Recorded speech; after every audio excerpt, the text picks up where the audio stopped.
আমার মনটা কেমন করছে। কেন তোমার মনটা কেন করছে? আমি তো তোমার পাশেই বসে আছি।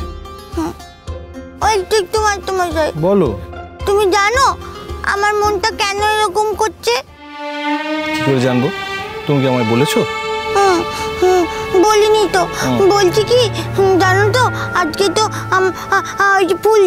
ফুলঝুরি তো একা স্টেজে গান গাইবে।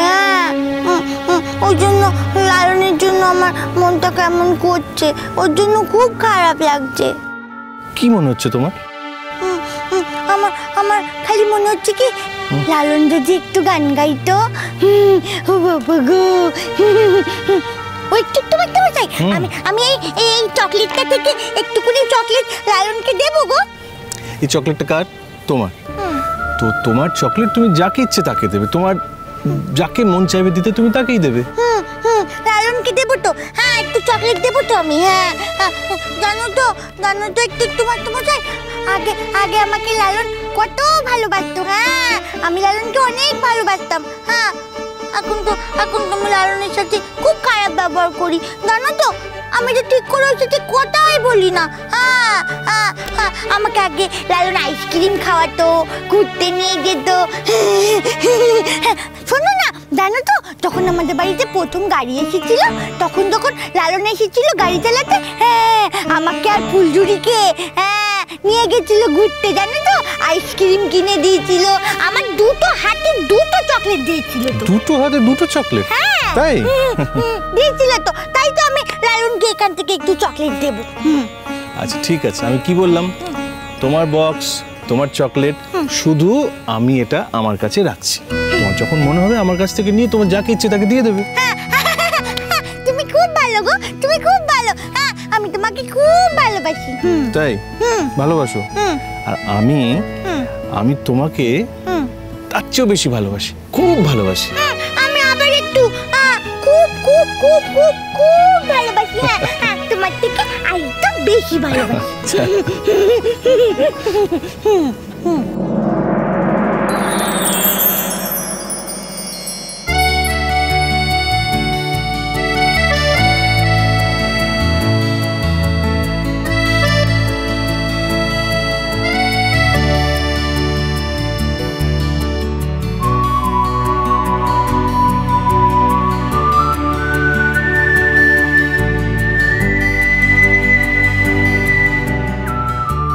নমস্কার। বিদ্যামন্দির মহাবিদ্যালয়ের অ্যালুমনাই অ্যাসোসিয়েশনে আমি আপনাদের সকলকে স্বাগত জানাই।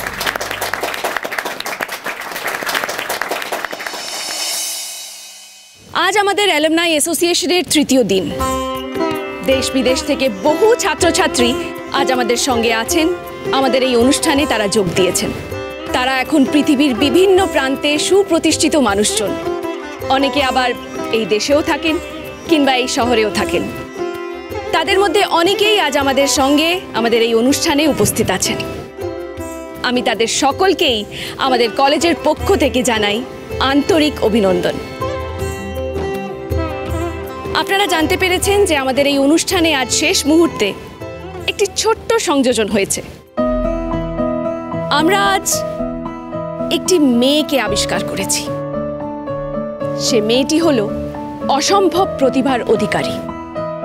যদিও এই বিষয়ে আমি নিজে কিছু বলতে অপারগ, আর কেন অপারগ সেটাও আপনাদের আমি জানাবো একটু পরে।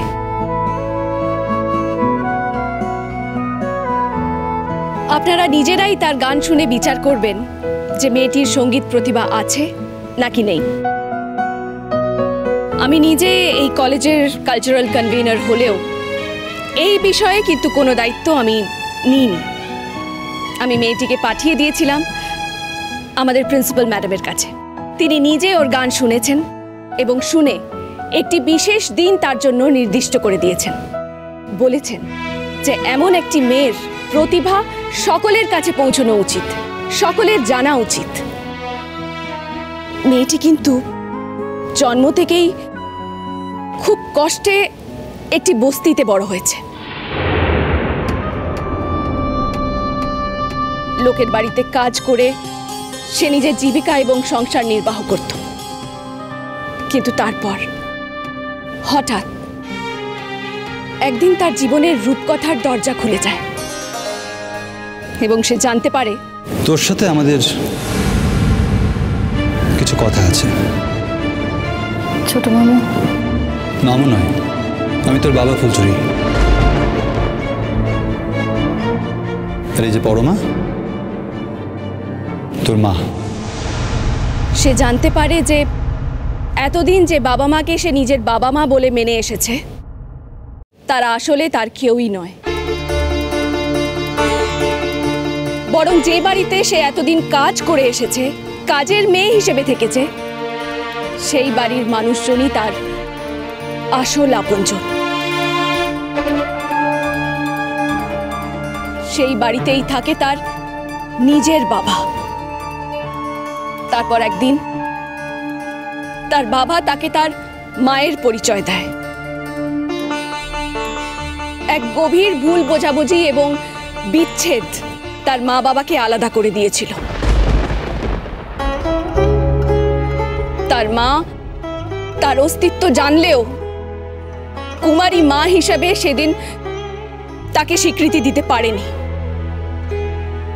যদিও সমাজের চোখে সে কুমারী হলেও গান্ধর্ব মতে কিন্তু তার মা বাবার বিয়ে হয়েছিল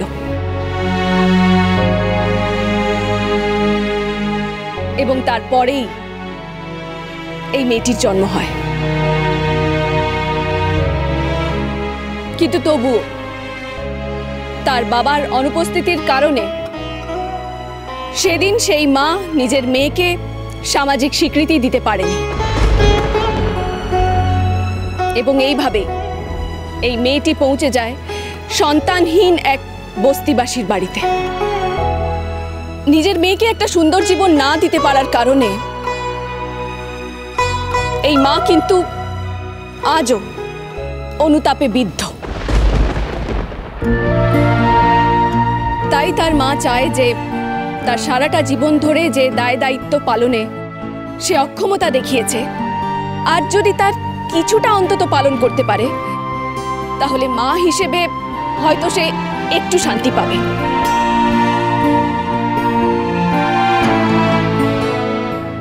এরপরেও সে সন্তান যদি চায় তাহলে তার মাকে ক্ষমা নাই করতে পারে।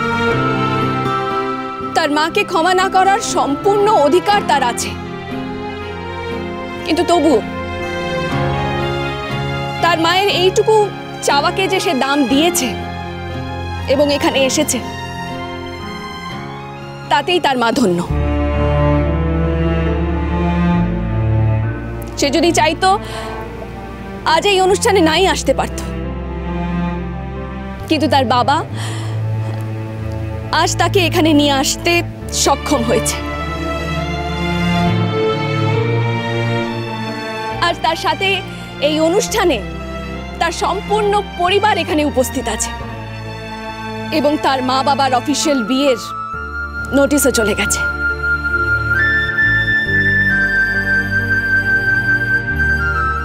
আর মাত্র কয়েকটা দিন, তারপরেই সেই মেয়েটি নিজের মা বাবার সঙ্গে এক বাড়িতে থাকতে পারবে। এই মেয়েটির জীবনে নানা টানাপোড়েন এবং ওঠানামা গেছে এবং তার মধ্যে তার প্রতিভা বিকাশ পাওয়ার কোনোদিনই সুযোগ পায়নি। আজ আপনাদের সকলের সামনে গান শোনাবে সে। আমি রিকোয়েস্ট করব যে আপনাদের তার ব্যাকগ্রাউন্ডটা মাথায় রাখার কোনো প্রয়োজন নেই, শুধুমাত্র তার গান এবং প্রতিভা দিয়ে তাকে চেনার চেষ্টা করুন। আজ আমার এই কথাগুলো যদি একটা চিঠির আকারে থাকতো তাহলে শেষটা হয়তো হতো ইতি, এক অভাগিনী মা।